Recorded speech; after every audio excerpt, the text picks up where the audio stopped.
आदाब नाजरीन।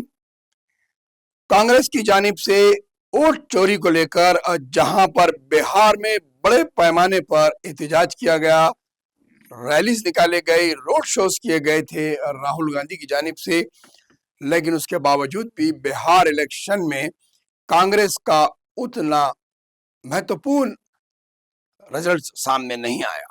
सिर्फ 6 सीटों पर ही कांग्रेस को कामयाबी हासिल हुई।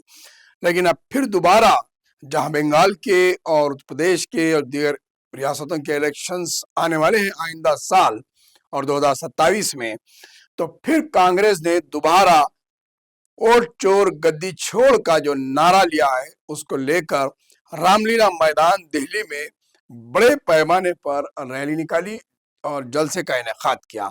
आप इस तस्वीर में देख सकते हैं, कांग्रेस के सदर मल्लिकार्जुन खड़गे हैं, तो वहीं पर कांग्रेस की साबिका सदर राज्यसभा मेंबर सोनिया गांधी, एलओपी लोकसभा जनाब Rahul Gandhi, member of parliament Priyanka Gandhi मौजूद है। तेलंगाना के चीफ मिनिस्टर रेवंत रेड्डी ने भी उसमें हिस्सा लिया। उन्होंने भी अपनी तकरीर से शायकीन और पूरे मुल्क में एक मैसेज देने की कोशिश की। रामलीला मैदान से वोट छोड़ गद्दी छोड़ का नारा सीधे वजीर आजम और बीजेपी हुकूमत पर है, यानी कि वोट चोरी का इल्जाम कांग्रेस की जानिब से बीजेपी हुकूमत पर लगाया जा रहा है कि वोट चुराया जा रहा है। वोट दो तरीके से चुराए जाते हैं, एक बोगस वोट डालकर वोट चोरी की जाती है, दूसरा वोट नहीं रहने वाले अफराद के भी वोट डाले जाते हैं दूसरे अफराद के जरिए से, और दूसरा और एक तरीका है जो वोट पैसों से खरीदा जाता है, वो भी वोट चोरी में ही शुमार किया जाएगा, क्योंकि वोट नोट के बदले वोट, ये फार्मूला रेवंत रेड्डी से जुड़ता है, जो चंद्रबाबू नायडू और रेवंत रेड्डी पर इस तरह का वाकया पेश आया था और केसीआर गवर्नमेंट ने इनके ऊपर केस भी लगाए थे। यानी कि जहां पर कांग्रेस बड़े पैमाने पर वोट चोर गद्दी छोड़ का नारा लगा रही है, तो फिर तेलंगाना में अगर हम झांक कर देखें, जुबली हिल्स के इंतखाबात में रेवंत रेड्डी ने क्या किया। एक एक वोटर्स को 2500 रुपए दिए गए, तो बीआरएस की जानिब से हजार रुपए दिए गए, यानी कि हर वोटर को 3500 रुपये मिले। इसके शवाहिद हैं, इसके गवाह हैं, और जो पैसे लिए वो लोग भी गवाह मौजूद है। ऐसा फेक न्यूज नहीं है या फिर कोई तजिया न्यूज नहीं है, हकीकत है। कई अच्छे बड़े बड़े कॉलोनीज में घरों में वोट कितने हैं उस हिसाब से रकम बांटी गई। तो फिर ये क्या वोट चोरी का नहीं तो क्या कौन सा शक्ल है? क्या इसको वोट खरीदना कहते हैं? सरपंच के इंतखाबात में तेलंगाना में बड़े पैमाने पर सरपंचों को खरीदा गया है, वोटर्स को खरीदा गया है। करोड़ों रुपए के रकमात खर्च किए जाकर जब इलेक्शंस जीता जा रहा है, फिर दिल्ली में एक नारा और गली में एक नारा।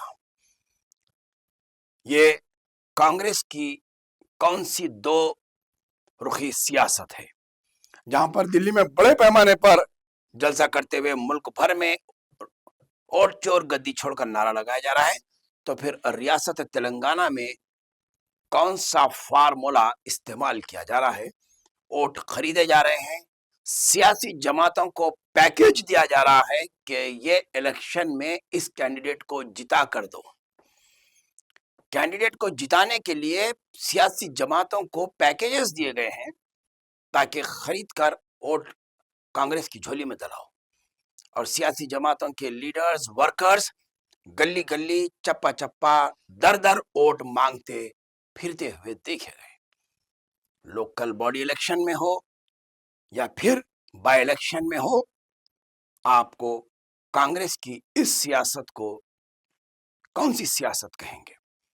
बहरहाल वोट चोर गद्दी छोड़ का नारा और कांग्रेस की ये रैली और ये नारा चल रहा है, इसके ऊपर कांग्रेस की जानिब से एहतजाज किए जा रहे हैं, लेकिन आवाम पर इसका कब असर होगा और कब इसके नतायज सामने आएंगे ये कोई नहीं कह सकता, क्योंकि बिहार इलेक्शन में ये फार्मूला और ये स्लोगन नहीं चल पाया।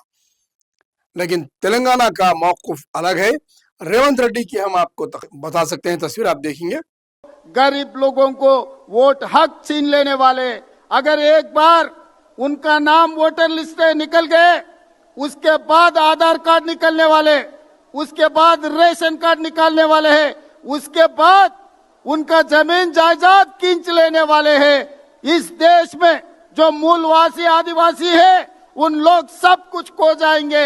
इसीलिए हम लोग सब इकट्ठा होकर राहुल जी के तरफ से, राहुल जी सिपाही बनकर मोदी के खिलाफ। कि रेवंत रेड्डी कह रहे हैं कि पहले वोट चोरी की जाएगी आपसे, फिर आपके जमीन, आपके राशन कार्ड्स और आपके जायदाद वगैरह, फिर आपका हुकूक खींचे जाएंगे।